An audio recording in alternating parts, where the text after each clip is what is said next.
Hello there, class. I hope you're having a great day. Hello there, class. I hope you're having a great day. So, today for class, we'll be talking about the correlation and relation between muscles and bones. Just so in case you guys are aware, the bones are the harder parts that you can feel whenever you squeeze your hand, your leg, what have you. The muscles are what you can actually feel. So let's get started, shall we? Learning objectives. First off, understand the importance of the muscles and bones. Secondly, understanding how the muscles and bones work together. Thirdly, know what diseases can affect these groups, both the muscles and the bones, respectively. Fourth and final one, but by no means the least important, is learning how to make them stronger. Let's get started, shall we? First of all, the importance of muscles and bones. For the muscles, they support our bones. Also, it is our muscles that allow us to move. By contracting our muscles, we are able to move them. As you can see like that. Finally, they can provide some manner of protection from external forces. If you get hit on the arm, you can flex your muscles a little bit, then well, you won't get hurt as much. So, yeah, there's that.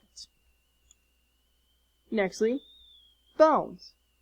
The bones support your whole body. Your bones are the reason you are able to stand up. They're the reason your arms are straight and not curved in any weird way. They give us shape.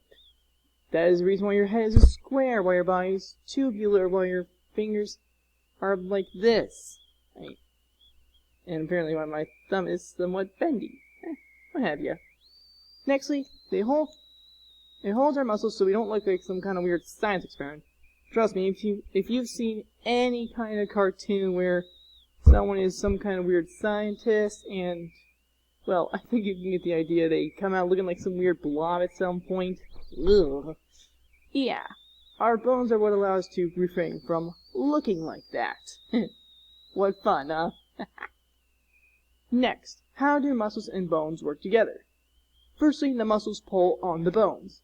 Now, I know you may be thinking, like, how can this be happening? Truth is, you're looking at the fingers right here. You actually got bones somewhere between right around here and right around here. That's where your muscles are. That's what allowing me to do this, flexing my fingers. Bones hold on to the muscles so we don't fold in on ourselves. Because let's face it, if you just try to contract your muscles, then without anything for the muscles to hold on to, you'd look like some weird little ball, and I don't think any one of us would look like that. They allow us to lift things. I think it goes without saying, but the only reason I'm able to hold up this ball right here is because my muscles are contracting on my bones, and my bones are providing support. That's the only reason I'm able to hold this thing up. Finally, it lets us flex. You know, this. I need to work out more, as you can tell. Next, what diseases can affect muscles? Muscle atrophy. This is a wasting or thinning of muscle fibers. This can easily be caused by lack of working out, or, well, by lack of proper nutrition. Myopathy, a muscular weakness due to inflammation of muscle tissue. And as any of you may know, inflammation is never good regardless of where it is. Finally, multiple sclerosis. This is something my English teacher had, and she had a very hard time walking. Basically, it is a disease in which the immune system eats away the protective covering of nerves. Just for reference, your immune system is supposed to protect your body to make sure that you don't get hurt. It protects your body from diseases and such. But with this, well, your body becomes confused. It doesn't know what to attack. So, I think you can get the picture from there. Now, what diseases can affect bones? Osteoporosis. This is a disease that results in a decrease in bone mass and mineral density. So yeah, basically, if you get osteoporosis, your bones are going to be a lot weaker. They're going to be a lot easier to break. Then it's osteopenia. This is a loss of mineral bone density, or BMD, that weakens bones. This is more common in people older than 50, especially women. Now, how do we strengthen our muscles? One is by exercising, push-ups, sit-ups, what have you, consuming protein, beef, pork, anything that has protein, and some beans. Finally, martial arts. I'm certain anyone who's been in any kind of martial art, karate, wrestling, what have you, one of the things they always have you do is push-ups, sit-ups, running around, and also, it may seem tedious, but believe me, it helps. It just keeps your body stronger. How do you strengthen your bones? Weight-bearing exercises. The human body is made to adapt. That is what it does.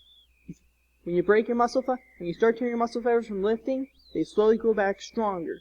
Same for your bones. If you break them light enough, they will still come back and they will be stronger. Consuming calcium and vitamin D. Calcium is what our bones need to be stronger. Vitamin D we get from the sun, so go outside. Go outside and just run around and have a good time. Next is to maintain a reasonable weight for your age and build. Good grief. The fact that this has to be said is sad, but yeah. Maintain a reasonable weight, alright? Watch what you eat good food, get plenty of exercise, and just be good about it. Just be good to your body. And yeah, you got some push-ups, sit-ups, and some weight-bearing exercises, so I'm no expert on this, but do be careful, do proper warm-ups, run around a little bit, get your blood flowing nicely. Your body will thank you. Now, what did we learn today? Today, hopefully we learned, firstly, the importance of muscles and bones. Second, how the muscles and bones work together. 3, what diseases can affect these groups. And 4, how to make them stronger. If you have any questions, please let me know. And, my students, I hope you have a great rest of your day.